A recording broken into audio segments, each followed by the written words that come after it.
Capítulo 8. Quinta linguagem do amor: toque físico. Há muito tempo se sabe que o toque físico é uma maneira de comunicar amor emocional. Diversos projetos de pesquisa na área de desenvolvimento infantil chegaram a esta conclusão. Os bebês que são segurados, abraçados e beijados desenvolvem uma vida emocional mais saudável que aqueles que são deixados longos períodos de tempo sem contato físico. O toque físico também é um poderoso veículo para comunicar amor conjugal. Andar de mãos dadas, beijar, abraçar e ter relações sexuais são formas de comunicar amor emocional a seu cônjuge. O toque físico é a linguagem do amor primária de algumas pessoas. Sem o toque, elas não se sentem amadas. Com ele, o tanque emocional se enche e elas se sentem seguras do amor de seu cônjuge. O poder do toque. Dos 5 sentidos, o tato, diferentemente dos outros 4, não se limita a uma área localizada do organismo. Pequenos receptores tácteis estão espalhados por todo o corpo. Quando esses receptores são tocados ou pressionados, os nervos transportam impulsos até o cérebro que os interpreta, e então percebemos que o que nos tocou é quente ou frio, duro ou macio, causa dor ou prazer. É possível interpretá-los também como amoroso ou hostil. Algumas partes do corpo são mais sensíveis que outras. A diferença se deve ao fato de os pequenos receptores tácteis não estarem espalhados uniformemente, mas arranjados em agrupamentos. Assim, a ponta da língua é altamente sensível ao toque, enquanto a área atrás dos ombros é a menos sensível. A ponta dos dedos e do nariz são outras áreas extremamente sensíveis. Nosso propósito, porém, não é entender a base neurológica do sentido do tato, mas sim sua importância psicológica. O toque físico pode beneficiar ou prejudicar um relacionamento. Pode comunicar ódio ou amor. Para a pessoa cuja linguagem do amor primária é toque físico, a mensagem soará muito mais alto que as palavras odeio você ou amo você. Um tapa no rosto é prejudicial a qualquer criança, mas é devastador para aquela cuja linguagem do amor primária é toque físico. Um abraço terno comunica amor a qualquer criança, mas ele é extremamente válido àquela cuja linguagem do amor primária é toque físico. Funciona do mesmo modo com os adultos. No casamento, o toque de amor pode assumir diversas formas. Uma vez que os receptores tácteis estão espalhados por todo o corpo, o toque amoroso no cônjuge em praticamente qualquer parte pode expressar amor. Isso não significa que todos os toques são iguais. Alguns trarão mais prazer a seu cônjuge do que outros. Seu melhor instrutor é o próprio cônjuge, sem dúvida. Afinal, ele é a pessoa a quem você procura amar. Ele sabe melhor que ninguém o que entende ser um toque amoroso. Não insista em tocar seu cônjuge do seu jeito e na hora em que você desejar. Aprenda a falar o dialeto de amor dele. Seu cônjuge pode considerar alguns toques desconfortáveis ou irritantes. Insistir com esses toques comunica o oposto do amor. É dizer que você não é sensível às necessidades dele e que pouco se importa com as percepções do que ele considera agradável. Não cometa o erro de acreditar que o toque prazeroso para você também dará prazer a seu cônjuge. Os toques amorosos podem ser explícitos e exigir sua total atenção, como um carinho nas costas ou uma preliminar sexual culminando no ato em si. Por outro lado, os toques podem ser implícitos e exigir apenas um instante, como colocar a mão no ombro do cônjuge enquanto você enche sua xícara de café ou roçar seu corpo no dele enquanto passa pela cozinha. Toques amorosos explícitos obviamente levam mais tempo, não apenas no toque propriamente dito, mas no desenvolvimento de sua compreensão sobre como comunicar amor a seu cônjuge dessa maneira. Se uma massagem nas costas comunica amor em alto volume, então o tempo, o dinheiro e a energia gasta para aprender a massagear serão um bom investimento. Se a relação sexual é o dialeto primário de seu cônjuge, ler e discutir sobre a arte do amor sexual certamente aprimorará sua expressão de amor. Os toques amorosos e implícitos exigem pouco tempo, porém muita concentração, especialmente se toque físico não for sua linguagem do amor primária e se você não cresceu numa família propensa ao toque.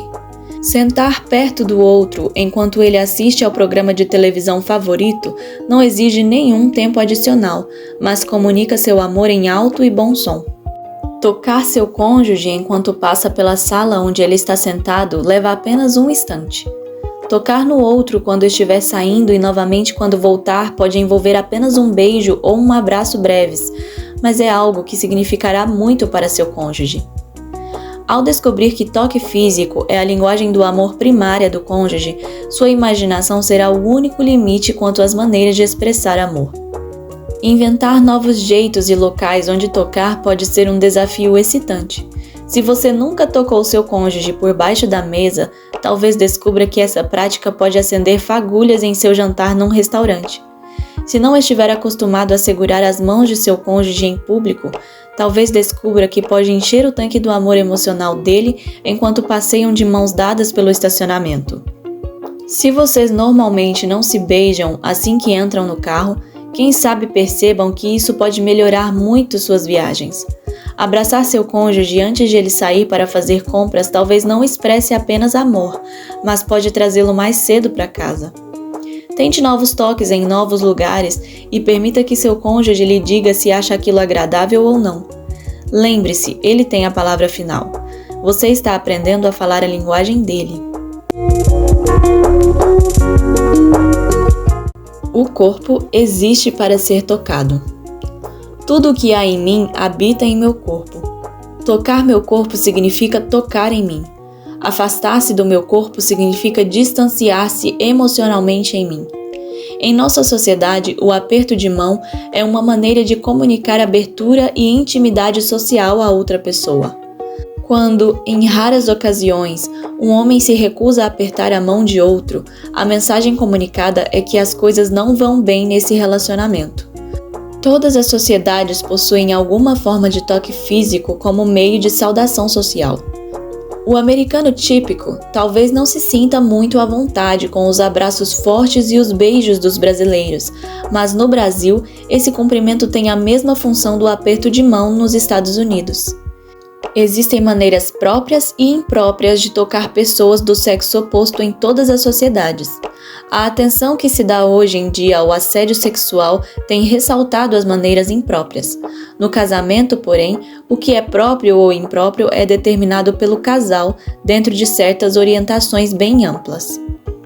O abuso físico, obviamente, é considerado impróprio pela sociedade e organizações sociais foram criadas para ajudar homens e mulheres vítimas de violência doméstica. É evidente que nosso corpo foi feito para o toque e não para o abuso.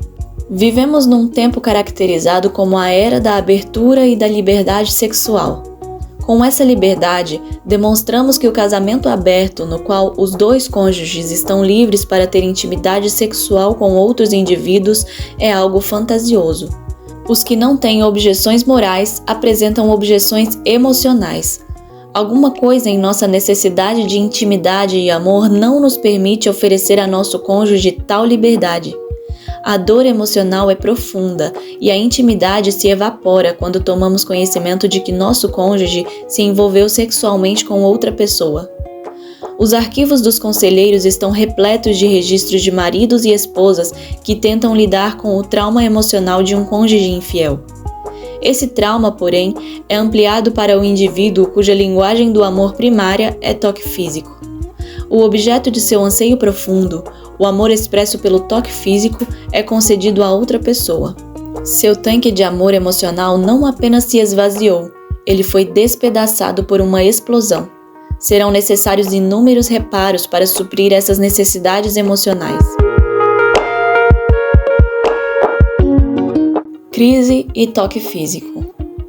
No momento de crise, o abraço é quase instintivo. Por quê? Porque o toque físico é um poderoso comunicador de amor. Em situações difíceis, mais que qualquer coisa, precisamos nos sentir amados. Nem sempre conseguimos alterar os conhecimentos, mas é certamente possível superá-los se nos sentirmos amados. Todos os casamentos sofrem crises. A morte dos pais é inevitável. Acidentes automobilísticos incapacitam e matam milhares a cada ano. A doença não respeita ninguém. As decepções fazem parte da vida. A coisa mais importante a fazer por seu parceiro no momento de crise é amá-lo. Se a linguagem do amor primária de sua esposa é toque físico, nada é mais importante que abraçá-la quando ela chorar. Suas palavras podem significar pouco, mas seu toque físico comunicará que você se importa. As crises fornecem uma oportunidade singular de expressar amor. Seu toque terno será lembrado muito tempo após a crise ter passado. A ausência do toque, porém, talvez jamais seja esquecida. O casamento não deveria ser assim. Desde minha primeira visita a West Palm Beach, na Flórida, muitos anos atrás, sempre recebo felizes os convites para apresentar seminários sobre casamento naquela região. Conheci Pete e Patsy numa dessas ocasiões. Eles não eram nativos da Flórida, poucos o são, mas viviam ali havia mais de 20 anos e se sentiam em casa.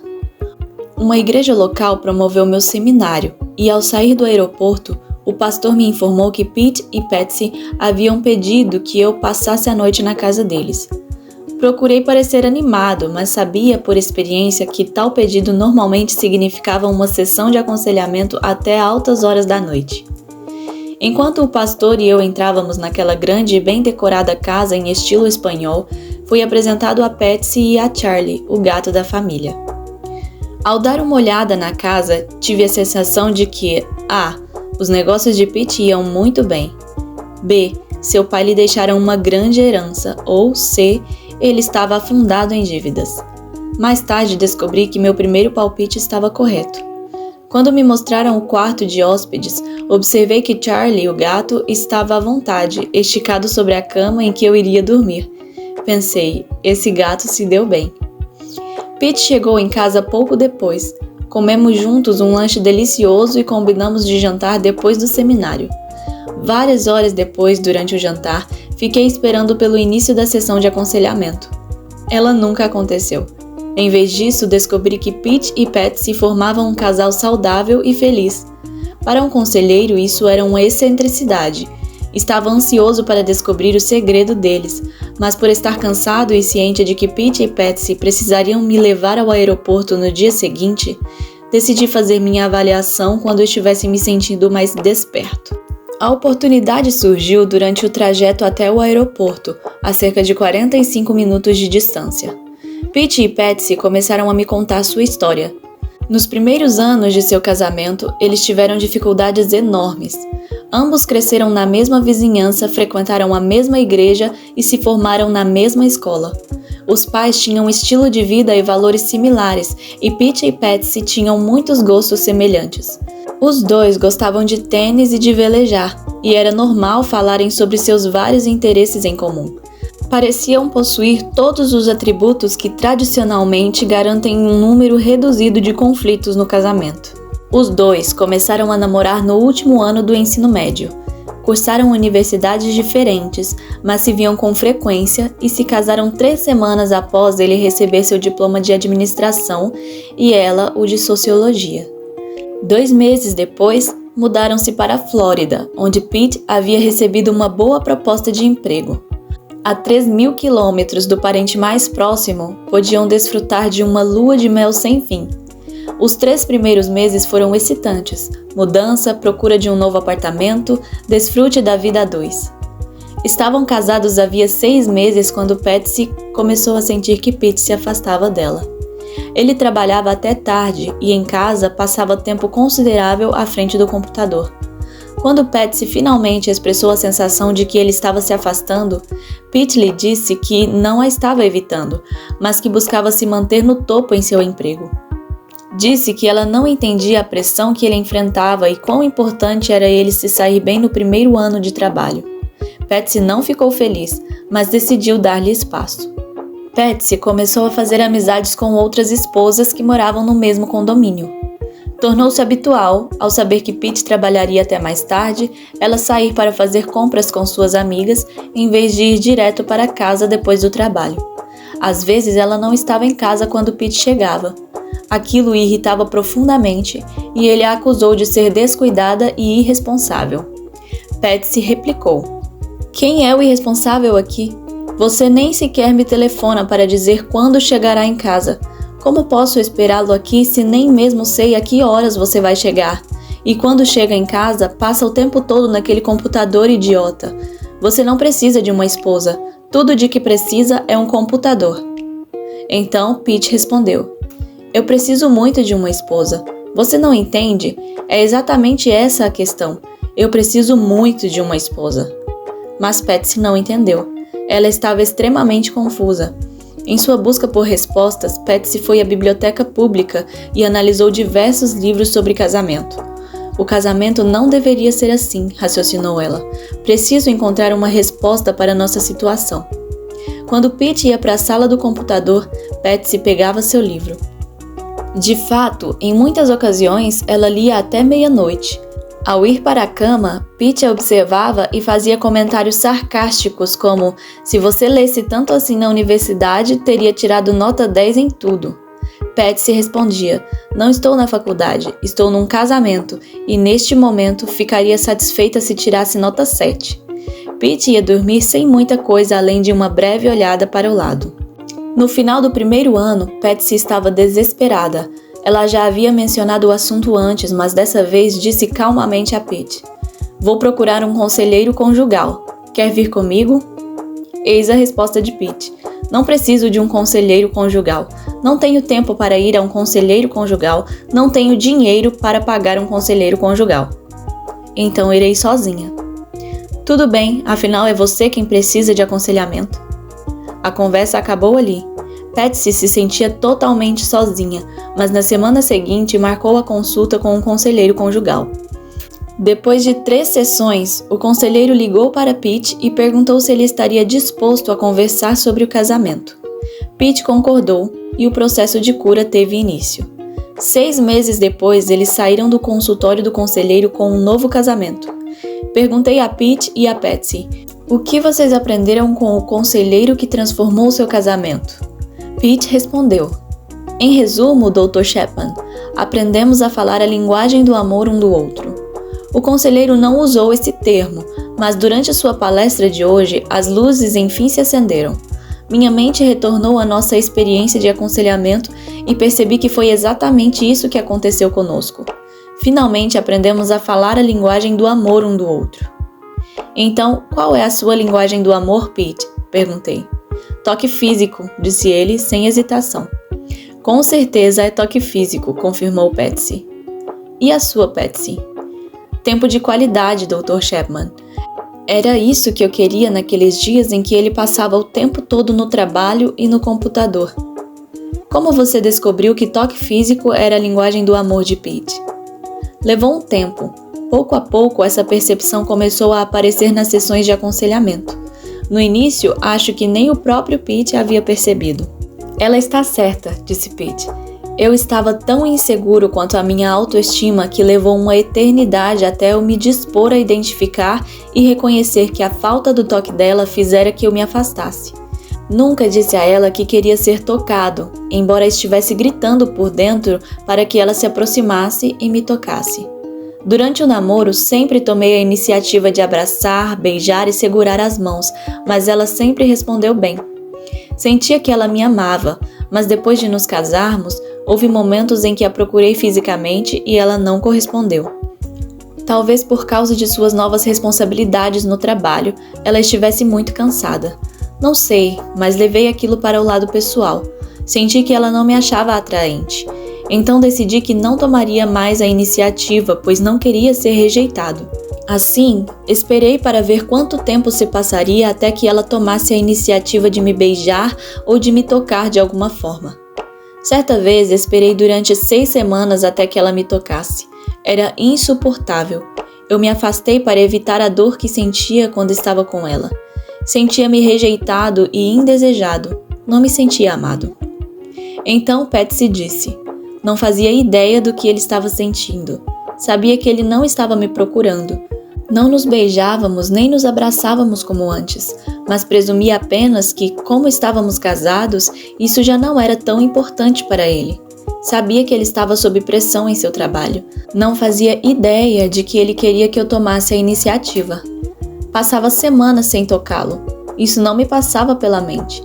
Eu preparava as refeições, mantinha a casa limpa, cuidava das roupas e tentava não atrapalhá-lo. Honestamente, eu não sabia o que mais poderia fazer.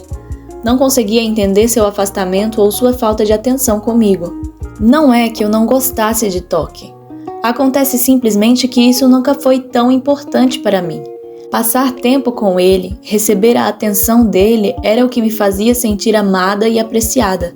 Realmente não importava se ele me beijasse ou abraçasse. Contanto que me desse atenção, eu me sentia amada. Fez uma pausa e prosseguiu.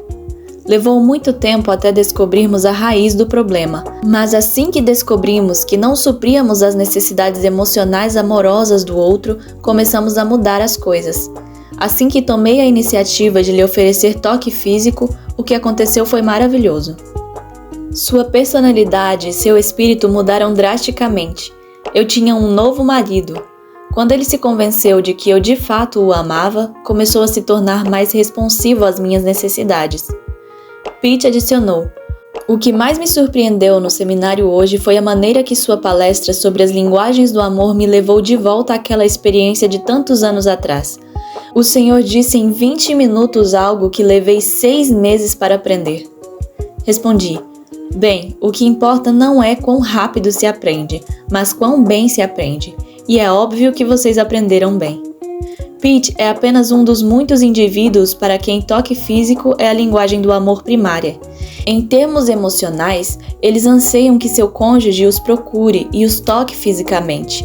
Passar a mão pelos cabelos, fazer um carinho nas costas, andar de mãos dadas, abraçar, ter relações sexuais, todos esses e outros toques amorosos são o suprimento de vida da pessoa cuja linguagem do amor primária é toque físico. Sua vez. Pense em momentos de toque não sexual que aumentaram a intimidade do casal. O que tornou esses momentos especiais?